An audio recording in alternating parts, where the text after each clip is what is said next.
अस्सलाम वालेकुम। अक्सर आमर इफ्तिखार माहिर अलमानिया ऑनलाइन उर्दू न्यूज़ से हाजिर खिदमत है।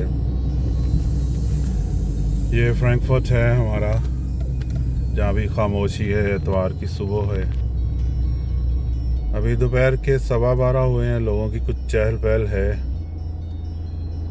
जंग की जो मौजूदा सूरत हाल आज 9वां दिन है, तो उसकी जो एक दहशत होती है वो फ़िज़ा में नज़र आना शुरू हो गई है। अब जो है, जिनके पास बेसमेंट्स हैं वो बेसमेंट्स अपनी तैयार कर रहे हैं, अगर कोई इन केस कोई अटैक होता है। और मार्केटों से सामान गायब होना शुरू हो गया है।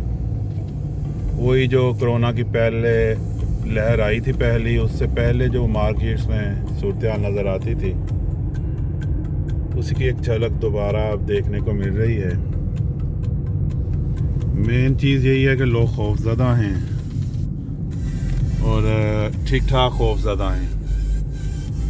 सारे जगह जगह माचिसें फेंकने वाले, माचिसों की तीलियां जला जला कर फेंकने वाले, दुनिया भर में आगे लगाने वालों की एक तीली जो है वो अपने ऊपर आन गिरी है। तो अब उसका शिकार ये लोग हो गए हैं। अब आग इनके दरवाजे तक पहुंची है, तो इनको होश आ रहा है कि जंग क्या चीज़ है। नहीं तो किसी से भी बात कर लें, कहते यूरोप में तो जंग हो ही नहीं सकती, यही कहते थे। मुख्तसर ये कि जिसके पास जो मुमकिन है थोड़ा बहुत तैयारी ज़रूर रखें, ज़्यादा करने की ज़रूरत नहीं है।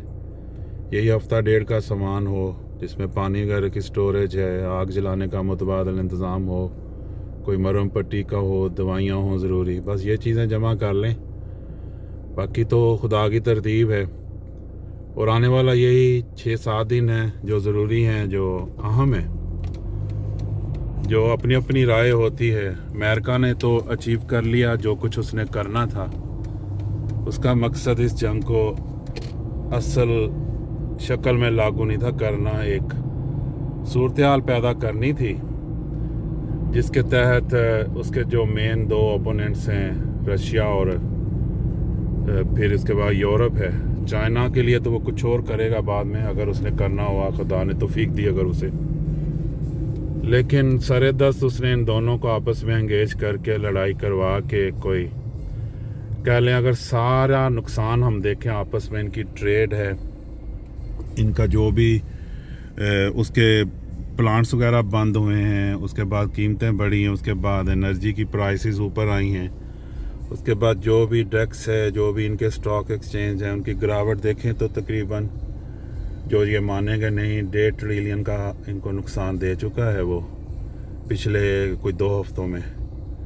तो इससे ज़्यादा तो उसने चाहा भी नहीं था। और उसके बाद रशिया और जो आपस में इनकी थी कोई 400-500 बिलियंस की ट्रांजैक्शंस थी, मनी ट्रांजैक्शन के अलावा जो एक्सपोर्ट्स इंपोर्ट्स होती हैं, वो अब सारी जो है अमेरिका इनको मुतबादल के तौर पर देगा। और गैस जो है वो भी अब LPG वगैरह और जो होती है लिक्विड गैस वगैरह वो सप्लाई करेगा।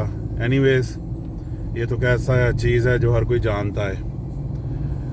अब जो है कि देखने वाली बात सिर्फ ये रह गई है कि हमने कैसे एग्जिस्ट करना है।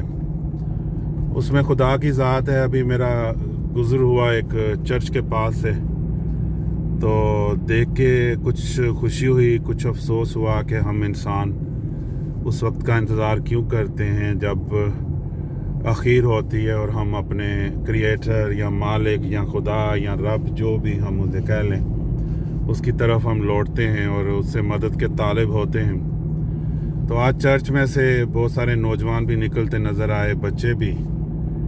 तो यही सिलसिला अगर पहले बहाल रखें, अगर हम अपने खुदा से बहाल रखें, तो वो शायद हमें इन इम्तहानात से वैसे ही बचाई रखे। तो इसी में एक सबक है कि जो पहले नहीं कहीं सजदा देने की जिसे आदत, वो सजदा दे ले, दिन में बेशक एक ही दफ़ा सही, जो असल सजदा होता है। बाकी खाना पूरी करते रहें आप। तो ये चंद बातें थी जो करनी थी, जो अपनी अपनी राय होती है, हर कोई दे रहा है, आप भी दें, हम भी दें। एक दूसरे के लिए दुआओं को ज़रूर जो है वो अपने अंदर रवाज डालें, क्योंकि इसके साथ ही हमने बचना है। अपनी तदाबीर तो कोई ख़ास कारगर होती नज़र नहीं आ रही। पुतिन को ये सभी कह चुके हैं कि जंग ना कर। उसमें कल देखें अगर तो फ्रांस, जर्मनी और इसराइल के 3 सदूर या जो भी चांसलर, जो भी ताकत के उनके करता धरता हैं, उन्होंने पुतिन से किसी ने 1.5 घंटा बात की, किसी ने 2 घंटा बात की, लेकिन उसका अंजाम यही है कि उसको इस कदर इन्होंने तंग किया था कि अब वो ज़िद्दी बच्चा बना हुआ है। खुदा से दुआ है कि वो हिटलर की तरह अगर 1-2 फतूहात मिलती हैं तो इस हिटलर की तरह की हरकतें ना शुरू कर दे, उसके बाद उसी पर इक्तफ़ा करे जो उसे उसका पहला मकसद था। तो उसके बाद उसकी नज़रें दूसरे ममालिक की तरफ ना उठनी शुरू कर दें। गो के अगर देखें तो कुछ अच्छी खबरें ये हैं कि उसने बात करने का फिर वादा किया है और एंगेज है वो पूरी तरह। और यूक्रेन से भी, इनसे भी उसने कहा कि मैं बात करूंगा। शोल्स हमारा जो चांसलर है उससे भी बात होनी है, उसकी जर्मन चांसलर से दोबारा। और SPD जो गवर्निंग पार्टी है उसके अंदर भी बगावत हो रही है कि आप असला वगैरह ना बेचें। लिंके वाले भी जो लेफ़्ट पार्टी है, सेमी कम्युनिस्ट। तो कुछ अच्छी खबरें हैं। उसके बाद देखा जाए तो ये है कि कुछ हद तक आज कम बम्बारमेंट हुई है। कुछ मीडिया में तो प्रोपेगेंडा है, लेकिन बहुत हद तक कम हुई है।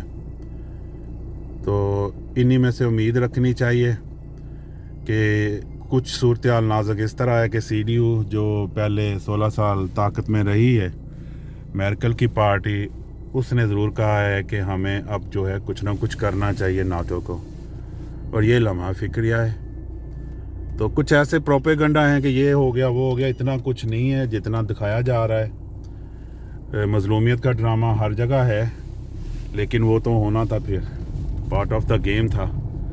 चलें, अल्लाह सबको हिफाज़त से रखे और इसका जो फैलाव है उसको खुदा ताला कम से कम ही रखे। खुदा हाफिज़। आमिर इफ्तिखार, माहिर, अल्मानिया ऑनलाइन, उर्दू न्यूज़। ये ईस्ट रेलवे स्टेशन है फ्रैंकफर्ट का, टिपिकल जो रेलवे स्टेशन होते हैं छोटे, तो उसके पास है खाकसार इस वक्त। खुदा हाफिज़।